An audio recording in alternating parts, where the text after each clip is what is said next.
Welcome to the explainer that might just completely shatter everything you thought you knew about your zodiac sign. Today, we're skipping the basic horoscopes and stripping away all those modern pop astrology illusions. Instead, we're diving deep to uncover a fascinating ancient temple science that's been hiding right beneath the surface this whole time. Let's be brutally honest for a second here. For your entire life, pop astrology has painted a very specific and, frankly, kind of insulting picture of you. You've been told you're just a greedy, couch-bound materialist, right? The classic stubborn bull who only cares about heavy food, luxury comfort, stockpiling money, and, taking a really good nap. Well, you have been lied to, literally. It is time to toss those magazine horoscopes in the trash and uncover your true nature. Because in the ancient system of esoteric astrology, which was brought back into the light in the 20th century by Alice Bailey, Taurus isn't a shallow materialist at all. In fact, Taurus is actually considered the eye of God, possessing this incredibly profound, high-level magic of being able to see completely through matter. Now, to really grasp this, we have to look at the massive difference between two totally different worlds.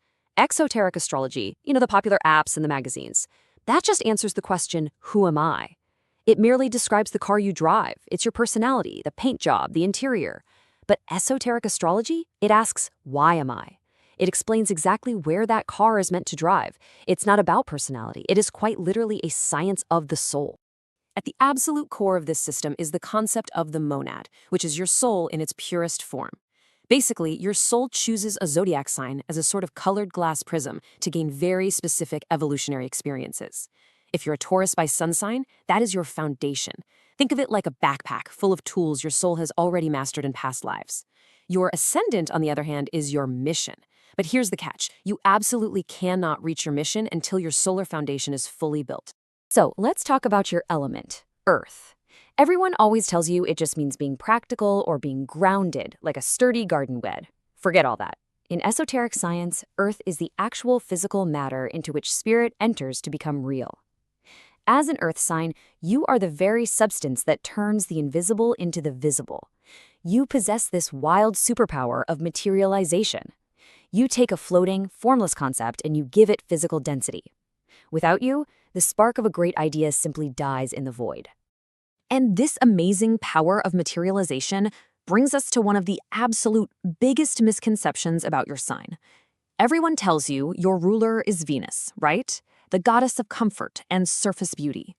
Well, hold on to your hats, because your true esoteric ruler, the actual force governing your deeper evolution, is Vulcan. So who exactly is Vulcan? He is the invisible blacksmith of the gods. We're talking about a planet that modern science cannot even visually detect yet. Representing the first ray of will and power, Vulcan is the shock to the system. He strikes the metal, but not out of cruelty. He does it out of absolute necessity. He is the force that breaks away your cozy attachment to the beautiful, comfortable surface just so he can reveal the true, glowing essence hidden underneath. Because of this, your evolution actually moves through three very distinct phases of sight. First up, you've got the eye of Venus, where you just cling to external surface beauty and comfort. Second is the eye of Vulcan, where the blacksmith's hammer actually breaks the form so you can finally see the raw essence inside. And finally, you reach the eye of Shiva. This is the highest divine sight where you no longer need to break the form at all, because you can see the divine light shining completely through it. Now, this intense evolution leads directly to your greatest challenge, the fixed cross. In esoteric astrology, this is known as the burden of discipleship. It's your deep, unyielding loyalty to what you've invested in and built. Think of Hercules. His ultimate task wasn't to kill the bull of desire, it was to ride and direct it. So your greatest test in life isn't actually your stubbornness. It's learning when to open your tightly gripped hands and redirect your incredibly powerful desires. When you can't let go, you end up creating literal museums in your life. You probably know exactly what I mean. You get a museum of things, closets full of unworn clothes you just can't bear to toss because you might need them one day. You build a museum of relationships where you endure draining connections simply because you've invested so much time into them. And a museum of habits, these rigid routine paths that slowly, quietly build the walls of your very own labyrinth. And listen, these attachments breed your three major shadows. First is volcanic anger. You think you're being patient, but you're actually just silently accumulating irritation until you finally erupt like an absolute earthquake. Second is postponement. You find yourself constantly waiting for these ideal conditions that, let's be real, will never actually arrive. And third is attachment. It's that terrified, white-knuckled grip on things you simply cannot release because to you, losing what you've built feels worse than death.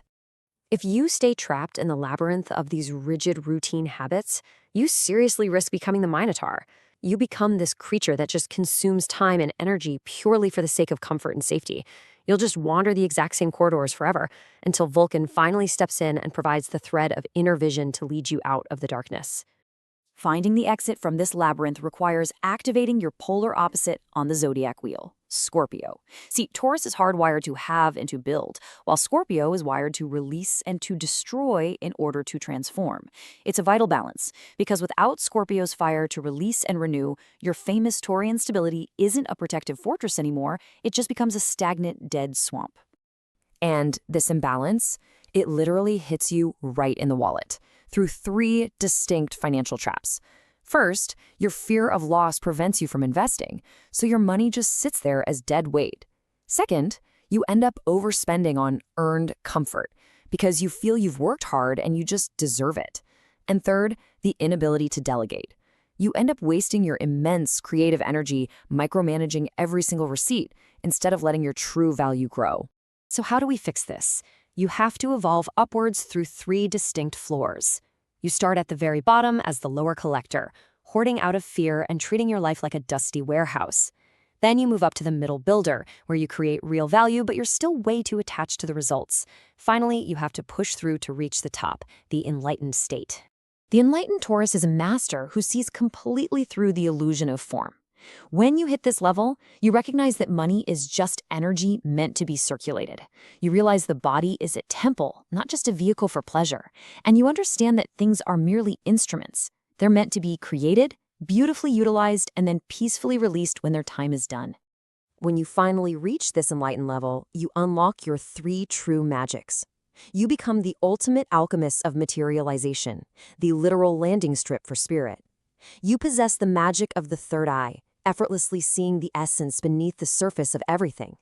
And you hold the magic of real patience, channeling the 4th ray of harmony through conflict, withstanding immense, crushing pressure until a diamond is finally formed.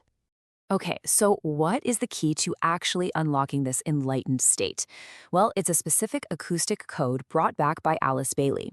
It is your sacred mantra, and it is powerful. It reads, I see, and when the eye is opened, all is light. This is a massive, profound shift from the lower Taurus frequency that just says, I want and I hold.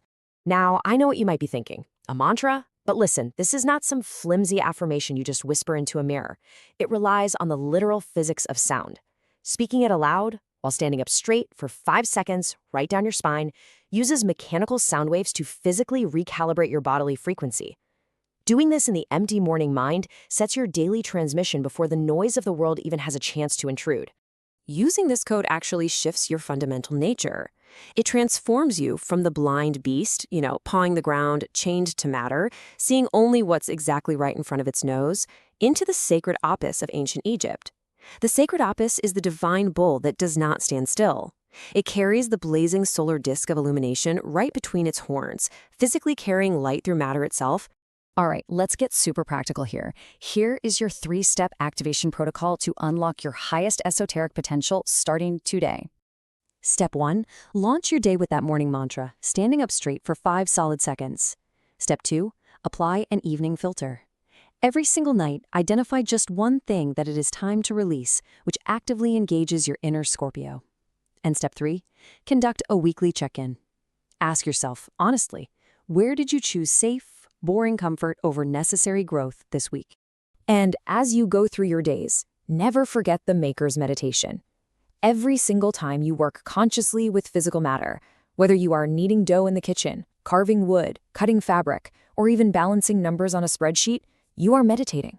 You are giving spirit a body, and you are fulfilling your soul's highest, most beautiful purpose.